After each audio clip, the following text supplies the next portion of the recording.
Bismillahirrahmanirrahim. Assalamualaikum warahmatullahi taala wabarakatuh. Innal hamdalillahi nahmaduhu ta'ala wa nasta'inu bihi wa nastaghfiruh.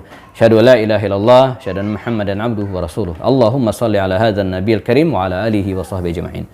Kita akan bicara tentang hadisul ifki. Ini peristiwa yang sangat penting yang terjadi sekembalinya baginda Rasulullah SAW dari perang Bani Mustalik yang terjadi pada bulan Sya'ban tahun ke-6 Hijriah, setelah beberapa bulan setelah terjadinya perang Ahzab atau perang Khandaq. Nah, dalam perjalanan dari Bani Mustalik atau sumur Muraisi', baginda Rasulullah SAW ditemani oleh istrinya Aisyah. Sering dibahas bahwa setiap kali akan berangkat ke luar kota dalam misi perdamaian ataupun dalam misi peperangan, Nabi selalu menyertakan istrinya. Dan karena istrinya lebih dari satu, maka diundi. Nah, jadi siapa yang keluar namanya, maka itulah yang menyertai Rasulullah SAW. Dan pada peristiwa ini yang menyertai beliau adalah Aisyah radhiyallahu anha. Nah, baik. Nabi pulang dan pasukannya dari Muraisi' menuju ke Madinah Al-Munawwarah, dan pada suatu tempat mereka istirahat. Istirahat dari lelahnya dan penatnya perjalanan, dan istirahatnya agak lama karena mereka dipersilakan untuk menurunkan beban mereka, unta-unta mereka diistirahatkan, dikasih minum, dan dipersilakan juga untuk mencari tempat menyelesaikan hajatnya atau kebutuhan-kebutuhan lainnya. Nah, termasuk Aisyah radhiyallahu anha waktu itu ditempatkan di salah satu unta yang di atasnya ada haudaj, ada sekedup, ada tempat yang dikasih atap dan dikasih tutup gitu ya. Nah, sehingga biasanya ini untuk menempatkan anak-anak dan wanita biasanya sehingga mereka tidak kelihatan dan aman dari rasa dingin dan panas Nah, karena mereka istirahat, maka untanya mendrum, duduk, dan kemudian Aisyah keluar dari tenda ini, dari haudaj ini, sebagaimana yang lainnya untuk menyelesaikan hajatnya. Nah, waktu itu kan tidak seperti sekarang, di mana ada toilet umum. Nah, dulu kan nggak ada. Nah, bagaimana caranya? Mereka mencari zahabu ilal khala. Maka dalam bahasa Arab, salah satu mustalahat istilah untuk tempat buang air kecil itu disebut dengan al-khala. Ini kata yang sangat halus. Ada mirhat, ada al-hamam Tapi kata yang sangat halus itu biasanya adalah al-khala atau tempat yang sepi. Tempat menyepi. Mereka pergi dan masing-masing mencari tempat, termasuk Aisyah. Pergi kemana? Sejauh mungkin. Karena diantara etika adab buang air besar, buang air kecil itu menghindar dari keramaian orang-orang apalagi di Sahara di padang pasir dan tersembunyi sehingga tidak tercium aroma dan bau yang tidak enak gitu. Nah, yang lain juga mencari tempat entah di balik batu di pasir yang tidak kelihatan Nah, Aisyah juga demikian dipergi. Selesai menyelesaikan hajatnya kemudian dia kembali lagi masuk ke dalam sekedupnya haudaj tadi itu, dan para sahabat melihat Aisyah masuk, dan kemudian ketika berada di dalam sekedup itu haudaj ini, Aisyah merapikan pakaiannya dan ternyata dia kehilangan kalungnya. Hakul yakin sekali dia bahwa kalungnya tertinggal ketika dia buang air kecil atau buang air besar di tempat tadi itu Maka dia keluar, teman-teman sekalian, jamaah, dia keluar pergi ke tempat tadi itu mencari kalungnya yang hilang. Mungkin agak jauh dan tersembunyi sehingga agak lama ketika dia kembali ke tempat awal, pasukan sudah berangkat. Karena para sahabat melihat Aisyah masuk ke dalam sekedupnya, ke dalam haudaj itu dan tidak ada yang melihat dia keluar lagi. Mereka mengira Aisyah sudah berada di dalam ketika unta disuruh berdiri dan tidak ada, dan nggak mungkin mereka ngintip gitu kan, nggak sopan gitu Mereka husnuzon Aisyah sudah di dalam, dan berangkatlah pasukan ini. Ketika Aisyah datang, tidak ada satu orang pun lagi, sepi. Dan Aisyah tahu bahwa atau Aisyah tahu apa yang harus dilakukan. Apa itu? Dia menunggu di sana. Dia tidak pergi kemana-mana. Dan inilah rumus kalau ketika kita ketinggalan jamaah. Ya. Jadi jangan kemana-mana. Ya. Kecuali zaman sekarang sudah ada telepon, sudah ada sarana transportasi. Tapi kalau enggak, kita stay di situ. Karena suatu saat ketika Nabi tahu, mereka akan balik lagi ke situ dan menjemputnya. Nah, salah satu kecerdasan Nabi juga ketika melakukan perjalanan, beliau selalu menyertakan tim penyisir di belakang. Bisa 2-3 orang. Nah, saat itu yang bertugas ya, menyisir di belakang, artinya terpisah sendiri jauh ke belakang, mengantisipasi ada barang yang jatuh, ada orang yang tertinggal, seperti itu, ya, adalah Sofwan bin Mu'attal, seorang prajurit Rasulullah SAW. Begitu dia melihat ya, ada seorang wanita bertutupkan pakaian ya, dan tidak kelihatan, karena waktu itu menggunakan hijab, ya, maka kata Sofwan bin Mu'attal ini, Inna lillahi wa inna ilaihi raji'un. Aisyah, ya. Dan dia sempat tahu bahwa yang dihadapannya adalah Aisyah.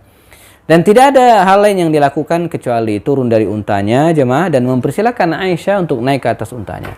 Sementara Sofwan bin Mu'attal menuntun unta ini di bawah. Jadi bukan boncengan, enggak. Ya, jadi Bunda Aisyah naik ke atas unta, sementara Sofwan bin Mu'attal ini menuntun unta ya, di bawah, bukan boncengan sekali lagi. Nah, pemandangan yang tidak biasa ini di mana Bunda Aisyah naik ke atas unta dan kemudian unta dituntun oleh orang lain, dalam hal ini Sofwan bin Mu'attal, ya, ini dilihat oleh orang-orang munafik, Abdullah bin Ubay bin Salul dan kawan-kawan. Kebayang oleh kita kalau tragedi itu terjadi pada hari ini, difoto, ya, kemudian di-share di media sosial, ya. Pada sharean pertama nggak ada captionnya, nggak ada tulisannya, ya. Tapi pada sharean yang kedua, ya, viral, ya, ada tulisan Aisyah dituntun oleh Sofwan, masih aman. Ya, berikutnya tambah lagi terus. Singkat cerita jamakumullah, ya, Madinah gempar. Ya, Madinah gempar. Tersebar isu viral bahwa Bunda Aisyah ya, berselingkuh dengan Sofwan bin Mu'attal dan saksinya banyak. Saksinya banyak. Hampir sebulan ya, rumah tangga baginda Rasulullah SAW diguncang oleh peristiwa ini, ya, tersebarnya berita yang mengguncang keluarga baginda Rasul di mana Bunda Aisyah dilanda fitnah, ya, dan bagaimana sikap baginda Rasul, dan ini yang kita teladani. Nabi mengolah ya, atau kemudian menghadapi berita ini dengan bukan dengan emosi, bahkan beliau sempat meminta pendapat beberapa sahabatnya, ya, ada misalnya diminta Ali bin Abi Thalib, ya, Usama bin Zaid, ya. Lalu kemudian Nabi juga meminta pendapat kepada Abu Ayyub Al-Ansari dan keluarganya, dan masing-masing memberikan pendapatnya dengan beragam pendapat, ya. Sampai akhirnya suatu saat Bunda Aisyah ini dan inilah mula ya, terbukanya hal ini ketika Aisyah sedang dan waktu itu Aisyah sakit sehingga dia tidak sempat mengklarifikasi. Nah, ini masalahnya, ya. Jadi Aisyah sakit dan tidak sempat mengklarifikasi berita itu, ya, sampai kemudian salah seorang pembantunya, ya, ketika sedang menyisiri Aisyah ini, ya, sempat berkata kepada dia, ya, Aisyah ini, ya, bahwa di luar sana, ya, tersebar informasi begini, ya. Nah, ini lazim dalam sebuah rumah tangga, bahwa biasanya yang tahu hal-hal yang kecil, ya, dalam rumah tangga itu, ini harus kita waspadai, adalah pembantu, ya. Makanya aib rumah tangga itu jamaah, itu tidak sedikit yang bocor itu lewat jalur ini, pembantu. Mengapa? Karena dia berada dalam rumah, ya. Jadi seorang pembantulah yang tahu apa yang terjadi di dalam rumah itu, ya, dan tidak semua pembantu bisa menahan diri dan kemudian menyebarkan ke orang lain. Nah, ini banyak. Makanya ya, bagi kita harus waspada, bagi jamaah yang punya pembantu orang lain di rumah, ya, betul-betul harus menjaga aib. Ya, jangan sampai misalnya pertikaian, pertengkaran antar suami dan istri didengar oleh pembantu dan kemudian akan menjadi aib di luar. Padahal itu pertengkaran kecil, gitu kan? Atau aib yang lainnya, ya, yang mestinya ditutupi, jangan sampai diketahui oleh orang lain. Ini harus kita waspadai, ya, ketika kita punya khadimah, pembantu dan seterusnya. Nah, Aisyah mendapatkan kabar dan kemudian dia galau, bingung luar biasa, nakumullah, sampai kemudian dia berdoa dan semoga Allah SWT membebaskan dari fitnah ini. Akhirnya Allah SWT menurunkan firman-Nya surat An-Nur ayat 11 sampai 21 Di antara bunyinya adalah innal ladzina ja'u bil ifki usbatun minkum la tahsabuhu syarran lakum bal huwa khairul lakum likulli imri'in minhum maktasaba minal itsm walladzi tawalla kibrahu minhum lahu azabun azim. Jadi kata Allah, sungguhnya yang menyebarkan isu ini sungguhnya usbatun minkum, dari kalangan kita sendiri. Nah, ini pelajaran bagi kita. Biasanya yang membuat isu itu orang lain, tapi yang menyebarkan ini internal kita sendiri. Ini internal kita. Makanya rumus dalam bermedia sosial itu apa? Tidak semua berita yang masuk ke handphone kita, ke WhatsApp kita itu harus di-share. Enggak. Ya, kita harus pilih dulu, harus pilah dulu apakah berita ini hoax atau betul. Ya, apakah berita ini betul atau batil? Sulit dipisahkan. Andai pun benar, belum tentu layak di-share. Jadi jangan mentang-mentang kuotanya masih banyak, lalu baik video, penggalan video, atau kalimat-kalimat yang memojokkan orang lain, di-share. Kita tahan.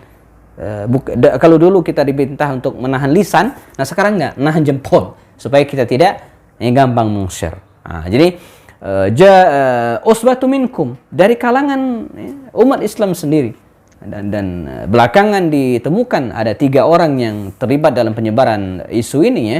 Pertama adalah Mistah bin Usasa yang merupakan pembantu dari Aisyah sendiri, lalu kemudian Hasan bin Thabit, seorang penyair Madinah, lalu kemudian Hamna binti Jahash yang merupakan ipar baginda Rasul sendiri, karena saudarinya Zainab binti Jahash ini menikah dengan baginda Rasul SAW.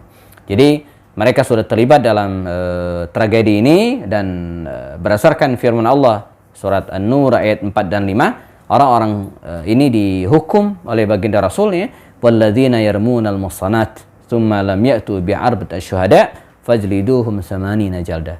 Orang-orang yang menuduh wanita-wanita terhormat berzina, dalam hal ini Aisyah, tsumma lam ya'tu bi'arba'ati syuhada, dan tidak bisa mendatangkan 4 saksi, fajliduhum 80 jaldah, maka cambuklah mereka, hukumlah mereka 80 jaldah, 80 kali. Maka baginda Rasul menghukum mereka, dan di satu sisi juga ayat ini membebaskan Aisyah radhiyallahu anha dari tuduhan perzinaan tersebut. Dan belakangan sebagian sebutkan oleh Imam Ibnu Hisham dalam sirahnya, Safwan bin Mu'attal ini seorang yang impoten, dia tidak pernah menikah, tidak pernah masuk ke bilik perempuan, dan ini mempertegas kesucian Aisyah radhiyallahu anha. Ini ujian berat, yang paling berat yang dialami oleh keluarga Abu Bakar Siddiq dan keluarga Rasul sallallahu alaihi wasallam, namun mereka bisa melewatinya dengan baik. Ini pelajaran yang sangat penting bagi kita hari ini. Kita akan ketemu dalam video berikut insyaallah. Tetap bersama kajian Sirat Nabawiyah bersama saya, Happy Andi Bustami. Semoga bermanfaat. Assalamualaikum warahmatullahi taala wabarakatuh.